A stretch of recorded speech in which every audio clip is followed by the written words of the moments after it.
Welcome to this episode of Spiritual Wins. No, ma'am, this is a spiritual sins video. Really? When did that happen? I guess that's my fault for not reading up on this case before I came to work, which apparently the people said that's what Ryan did before he just allowed a few selected folks to tell him whatever the fuck, and he put it in the whole film. So let me do some research. After doing some further research, like our friend Ryan should have done before making this film with some ahistorical moments, I can confirm that this is indeed a spiritual sins video. So let's get into it. Y'all, Sinners is Ryan Coogler's 2025 brainchild that began telling a very important story but ended up like more of a vampire flick. It's a True Blood-esque story set in 1932 Mississippi. Before, because I am a very impartial judge, but this time, unlike myself, before I went and saw it, I actually watched reviews of the film and just seeing everyone saying great things, and I'll leave people that I watched at the end of this video. But everyone basically was saying what a great film this was, and I decided that I'll be the judge of that. So, you can call me the Honorable Judge Yaya, and here are the sins of the film. Up first on the sins docket is the Smoke and Stack twins. They are World War I veterans and former Chicago gangsters, and somehow less talked about is the pimp aspect of them. Like, what? Y'all boys are really not seeing heaven for that one right there. The black woman that held you down during slavery and essentially acted as a go-between between you and the master because that was necessary, because there was way too much contention for you two to deal with each other directly. So the black woman that held you down, and even after all of that, yo ass sell her back to the slave master, knowing that her body, your body, and your children's bodies were used as commodities, for which you never got compensated. And to add insult to injury, you up and sell her back to the slave master? Okay, you know what? Now, I have no problem with the historical accuracy of this part because this is actually the most tragic and accurate part of the film. But I truly hated the reality of him adding that, even though it's there, even though it's the truth. Like I said, I have to deal with that. But I just hated the energy that the film gave it, where it was just seen as some small thing that they did in Arkansas just to get by, and just selling women as a commodity, using them as a pawn in this war. But even after all of this hell raising, the film begins because they return home and have their pockets lined with a bunch of stolen cash to open a juke joint. And by their own admissions, this is a business venture to challenge the oppressive structures of the Jim Crow South. A way for them to deal with the devil that they know after they found out, like countless others, that migration won't stop racism or the structure that was set up all around us to keep us trapped. I do hate that reality though, seeing our people going anywhere but the South, just looking for, some semblance of act right in these people, but, never getting it, never finding it, never, finding some utopia, which, I mean, could you really actually think that you will find it? Because you're still inside of the same country that is, practicing the same things across the same structure, but, nevertheless, we're going to move on to the next on the docket. So, as a Southerner myself, I have always had a problem with the way our accents are done in Hollywood. That's more on a personal level, just because I grew up seeing depictions that made us look very unintelligent, which the trope is there, and also the real life society thought pattern is there. So, a tool that started as enslaved people adopting a persona of unintelligence or just using broken English to deceive their masters, appearing less capable and therefore less threatening or just less likely to understand plans. this was all for resistance purposes. This facade could grant them a degree of autonomy by lowering expectations, allowing them to subtly resist orders, feign ignorance of wrongdoing, or conceal acts of sabotage altogether. So they had communication networks that facilitated acts of rebellion without arising any suspicion, and this was part due to that. So think of code switching. If you've ever seen, if you haven't, you can go watch it. If you've ever seen that episode of Boondocks, of the story of Catcher Freeman, season 2, episode 12, if you're looking, think that less the episode of Country Christmas on the Wayans Bros, which is like just country and outdated. The accents were not my favorite part because they were just all over the place, but let's get into the next on the docket. So we go and we meet the Chows, which is my second major point of contention in this film.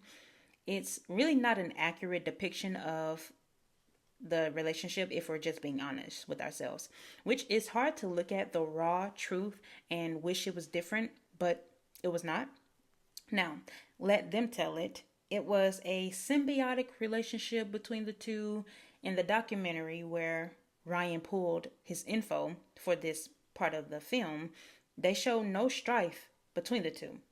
This, in fact, was not the truth because there was a fundamental issue in between them. And of course, we are and has always been aware of these issues because that's what our mini protests have been about.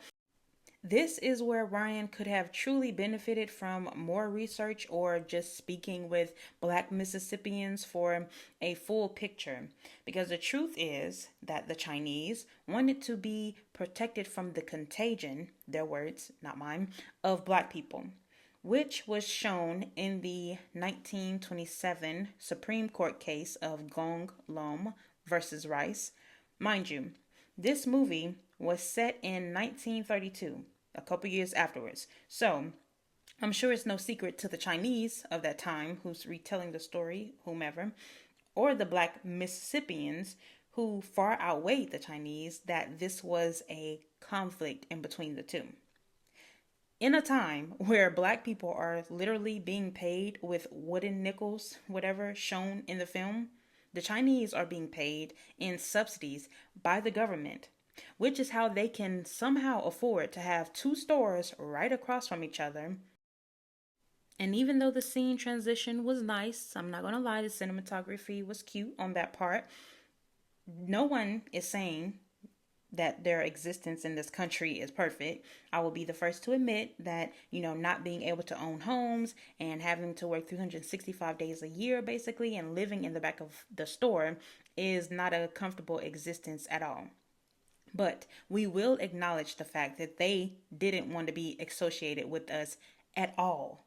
Typically, that's the stance of people who come to this country even after we've done all the hard work for them to be able to come here. But we won't get into that totally right now, even though we can. The numbers show that they only had approximately 700 people living in the Mississippi Delta, which our numbers far outweigh them by the hundreds of thousands, and it even outweighs the white folks of the time. They owned 400 plus grocery stores. So we have to know that they were used as a tool by white oppressors to squelch Black businesses. Point blank, period. Ryan eliminated this fact and reality altogether, never mentioning it and making it seem as if our relationship with them was mutual when it was truly more parasitic than anything. But let's move on to the next on the docket. The next thing that I want to go away, far, far away, is the spiritual person that's poor trope. I want that going immediately. I don't know one truly spiritual person that would have turned down that money, especially since he ran out on her for years. So, of course, when you come back, you better sprinkle or something, okay? Every real spiritual woman that I know would have taken that money, said thank you very much, money in a vortex, and kept it pushing. But what I couldn't understand is how she could take the D but leave the money. And I don't get that. Anyway, next on the docket, child. So a sin and a win is the vampire angle. So Q Remick, which is a vampire who is symbolizing cultural appropriation and the commodification of black art and stories for profit by colonizers, which is very much a mindset, as we can see by the movie example of him turning them into actual vampires and changing their mindsets so that the person that you knew from before is completely gone. And the real life example, though, of a Fat Joe who came under fire for trying to usurp hip hop from foundational black Americans. Remick's offer of immortality is a metaphor for the seductive allure of assimilation, which promises freedom while threatening to erode our cultural identity entirely. Also, a part of this, I'm jumping these two together, was the offhanded comment about fair skinned Negroes, I'll say it nicely, instead of them being actual Indians because there weren't any Indians around for miles, which really showed me that personally Ryan didn't do his homework on his people. I have a hard time believing that he was writing it from the perspective of a white person who was ignorant in 1932 versus him just being unaware of our Aboriginal origins in America, which is definitely a sin. And when you think about it, if you have the opportunity to set like a record straight and send this message across the globe, I think you should take this research extremely serious. I said what I said. Now we're moving on to the next on the docket. Oh my God! That's love. That's what they kept saying in my room. That's love. My sisters were going, that's love. That's love. That's love. Black love. Oh my God! Black love. Child, the way the women's were going on about, the relationship between these characters, I really thought I was going to get in there and, see something amazing and transforming. It was very much not that. So I can agree that it was amazing to have the archetype of the Annie character, a full figure woman, even though this part of this sin is because the actor that they chose is not FBA or ADOS at all. I did like her in Lovecraft Country, yes, no doubt, but this role didn't fit her for me just because of the accent. I really couldn't get into that. But I did more than that. I wanted one of us for this role because in Hollywood, how often will we get to see this archetype getting intimate with the archetype of a Smoke Michael B. Jordan type character? Even though we know these relationships exist in reality, of course, they're not perfect like all of the other relationships that I know of. But this really reiterated why I don't typically watch a lot of reviews after even, but definitely not before I go see a movie, because the masses typically miss the point, which they did, but it was a fun experiment nonetheless to see what they missed. And I can definitely tell you that I didn't understand the energy of the black love that all the women got. The only positive that I liked is him listening to her and considering her mind, meaning he trusted her knowledge when he knew he was out of his depths, aka when all of the vampire shit started happening. So I love the cinematography of that as well. Her saying we need garlic and then seeing it being peeled. Her saying we need wooden stakes and then them showing them breaking the chairs as well. I thought that was very beautiful as far as the scene goes. But before that, it definitely gave the energy of, well, that's just some kitchen witch shit that she's doing, but it didn't save our baby. With that being said, he didn't try to change her as well. So he didn't say something like, oh, well, if you want to be with me, you got to leave that alone and let it go. And he really allowed her to have that because he could sense that she knew something that he didn't.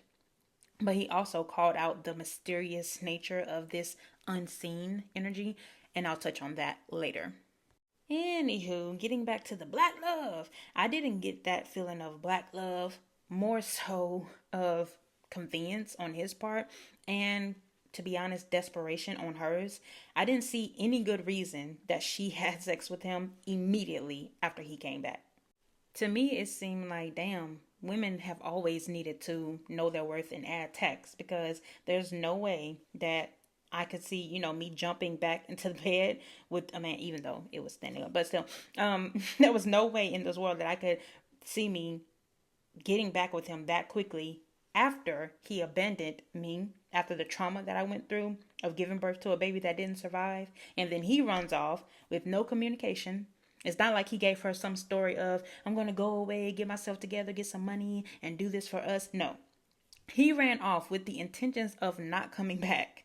And when he needed help again, he came back around, offering very little under the guise of black love. What I'm saying here is partly due to the fact of why is it that these two characters who should have been the most intimate after the time that they were away and after everything that they had been through, them reuniting didn't give me that energy of charming and entrancing. It kind of just made me sad, period. So I'll include this second section. I'll include this energy of the other two actresses inside of this section, even though Mary isn't black. I want to know how Mary is seen as a damsel in distress, whereas Pearline was unaffectionately called the 304 of the time period, even though they did the exact same things. So I'm sure that Pearline's backstory is just as checkered as Mary's, even though it's never mentioned and brought up. It's just said, oh, I have a husband, and that's it. So a better way to understand what I mean is by looking at the character Janie from Their Eyes Were Watching God, where she isn't looking to be married, but her family forces her because this is the time period and this has always been the way to oppress women since forever. Next on the docket.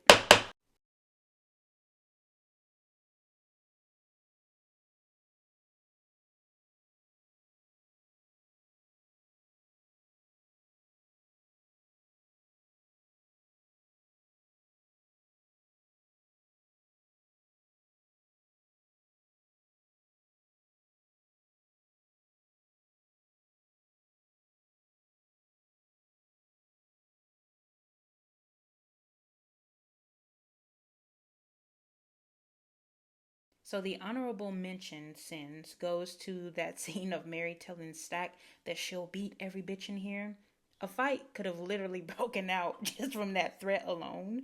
Black people love to look around the room and to see who is this everybody and then distinguish themselves from that everybody. Because who asked you gonna whoop sis? Seriously. Let's be honest. Okay. And also, I could have went 5 lifetimes without seeing Michael B. Jordan getting his mouth spit into.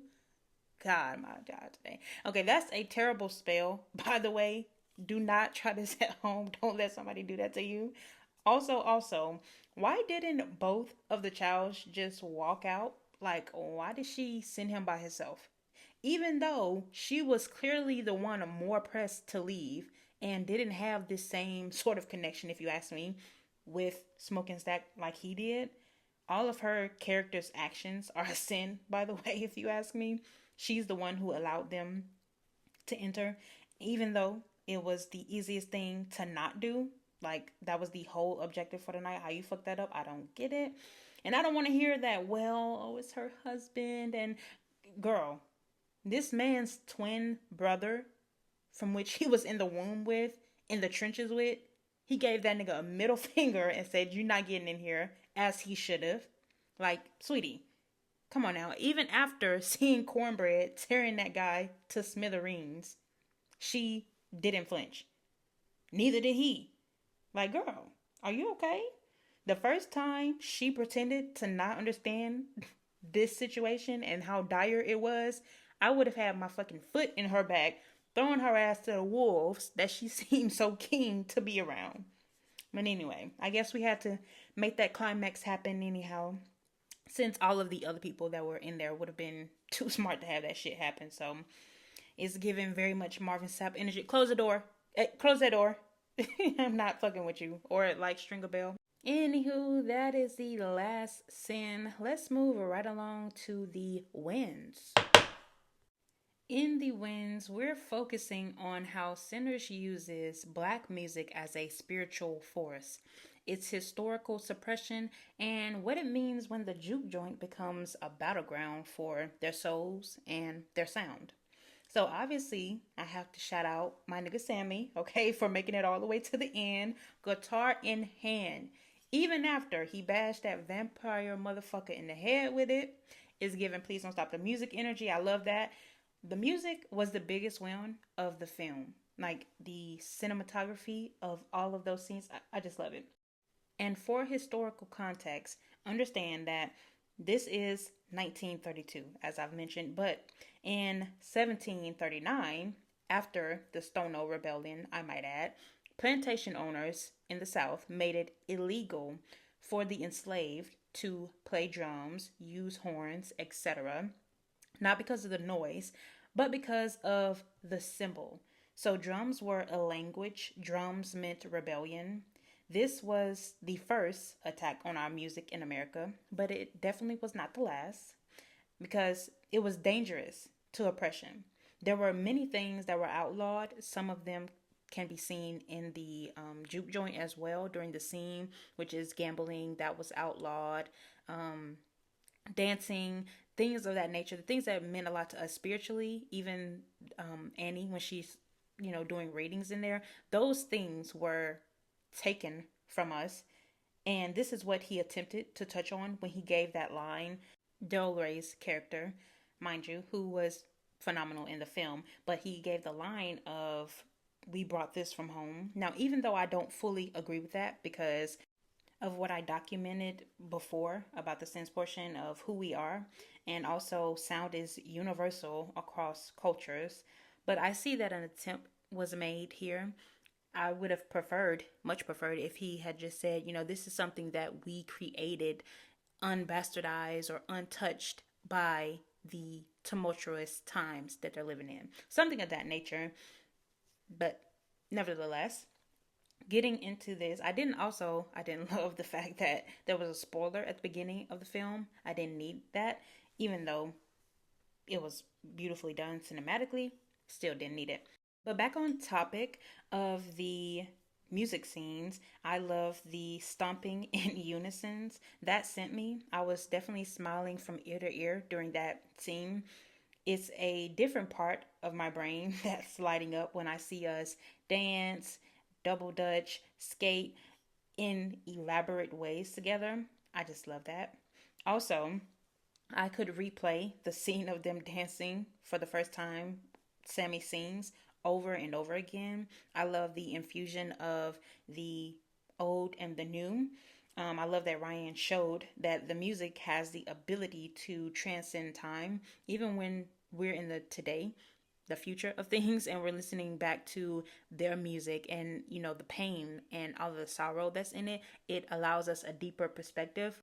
A blues artist saying things like, "I got a wife and a baby and I can't feed them at all." That, with that energy of, also, if you listen to the song Yaya, when Beyonce mentions like having a hardworking man who has no money in the bank, that is a part of how we told our stories and shook off a lot of that oppression, which was clearly what Sammy was trying to do, because he had that one day where he didn't have to be on the plantation of church, didn't have to be on the plantation of just picking cotton as well. So I feel, though, I love the blending of the cultures that we have created and been a part of, but I definitely think it could have benefited from having Mardi Gras Indians. That would have been an amazing addition that took it up a notch, but this isn't the sins portion of the video, so I'll leave it at that.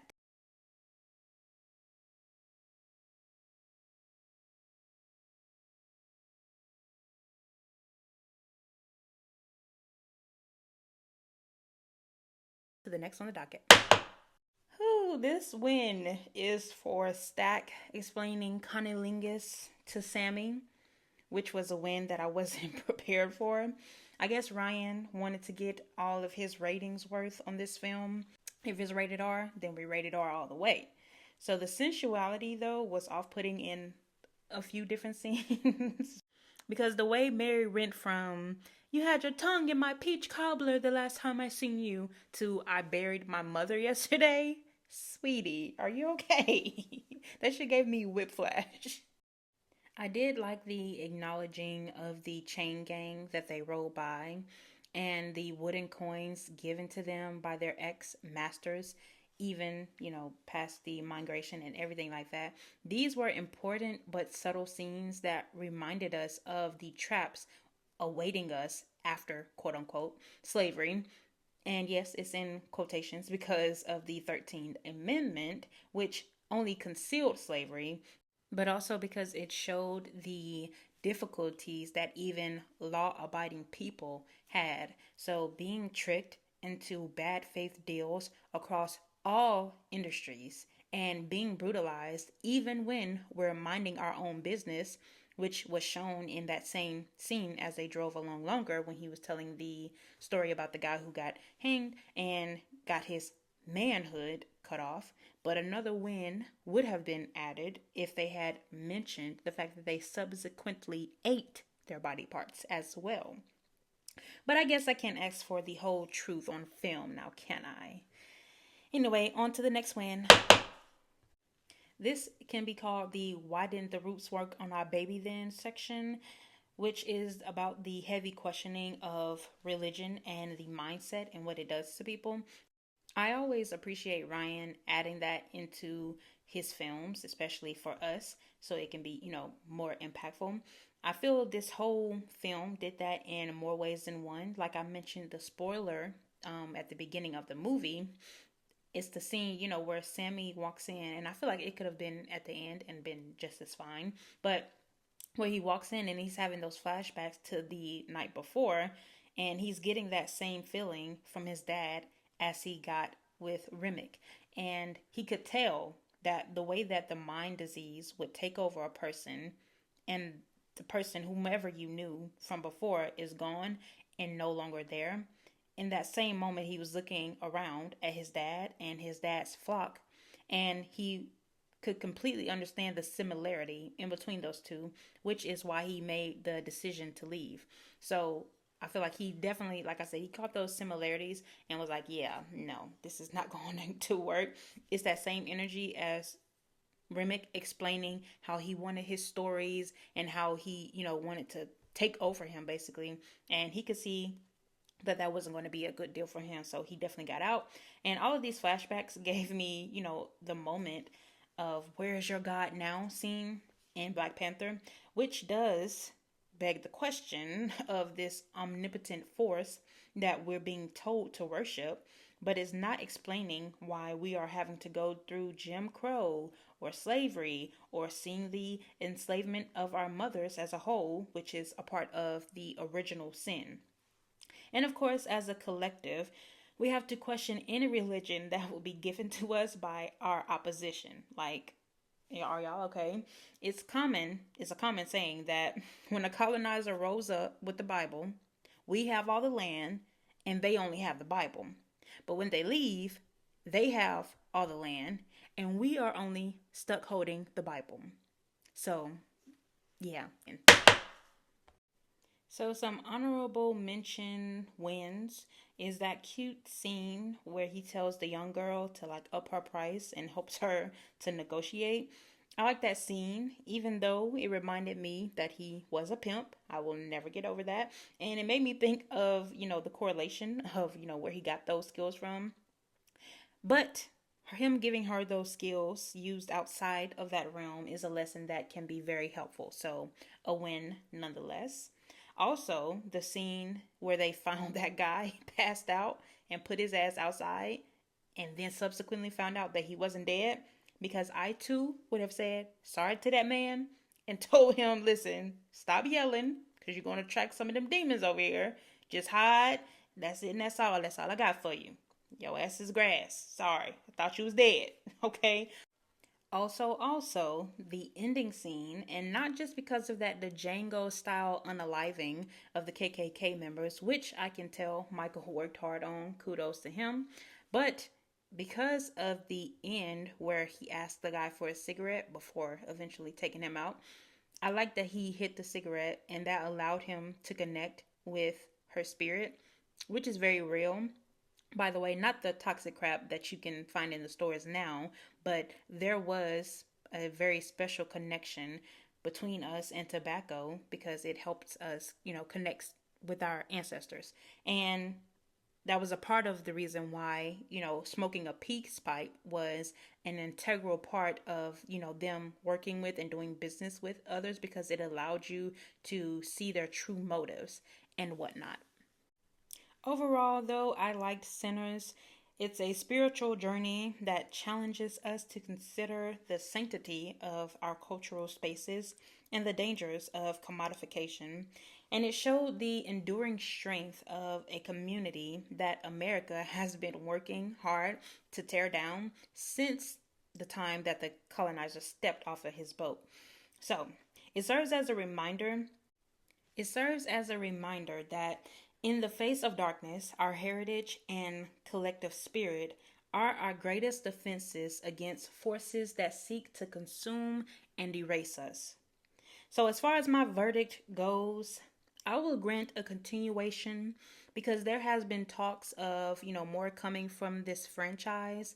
Also, Ryan, like I said, a good job should be had for the film because this is one of the highest grossing original films of the year. So I do think there's a lot of potential for this, turning into some sort of franchise or just anything. Anywho, I do want to go ahead and throw my little hat into the ring. I'm going to insert some headshots or something because I definitely think this film could have been so much more exquisite with the right amount of research. But he does have the opportunity to come back and do better with our help. So I will grant that continuation. Until next time.